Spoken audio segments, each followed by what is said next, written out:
SSLC +2 പരീക്ഷകളിൽ മികച്ച വിജയം നേടിയ വിദ്യാർത്ഥികളെ welfare Party Valambur unit committee ആദരിച്ചു. ചടങ്ങ് സൈദാലി വലമ്പൂർ ഉദ്ഘാടനം ചെയ്തു. ഈ വർഷത്തെ SSLC +2 പരീക്ഷകളിൽ മികച്ച വിജയം നേടിയ വിദ്യാർത്ഥികളെ welfare Party Valambur unit committee ആദരിച്ചു. തുടർ പഠനവുമായി മുന്നോട്ടു പോകുന്ന വിദ്യാർത്ഥികൾക്ക് വെൽഫെയർ പാർട്ടിയുടെ വിദ്യാർത്ഥി യുവജന സംഘടനയായ ഫ്രറ്റേണിറ്റി മൂവ്മെന്റിന്റെയും വെൽഫെയർ പാർട്ടി വലമ്പൂർ യൂണിറ്റിന്റെയും എല്ലാ സഹകരണങ്ങളും ഉണ്ടാകുമെന്ന് ആദരിക്കൽ ചടങ്ങ് ഉദ്ഘാടനം ചെയ്തുകൊണ്ട് വെൽഫെയർ പാർട്ടി അങ്ങാടിപ്പുറം പഞ്ചായത്ത് പ്രസിഡന്റ് സൈദാലി വലമ്പൂർ പറഞ്ഞു. ഇഖ്ബാൽ KV, മൊയ്തീൻ, മുഹമ്മദ് യൂസഫ്, ഹംസത്ത് അലി തുടങ്ങിയവർ ചടങ്ങിൽ സംബന്ധിച്ചു. News desk media times.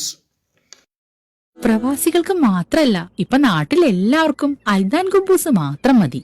അൽദാൻ കുബൂസ് ഇപ്പൊ ന്യൂ ജനറേഷന്റെ ഇഷ്ട വിഭവല്ലേ. ഷുഗർ ഉണ്ടെങ്കിൽ ഗോതമ്പിന്റെ കുബൂസ് ആവാട്ടോ. മലയാളിയുടെ ഭക്ഷണ താല്പര്യങ്ങൾക്ക് ഇനി പുതിയ സ്വാദ്.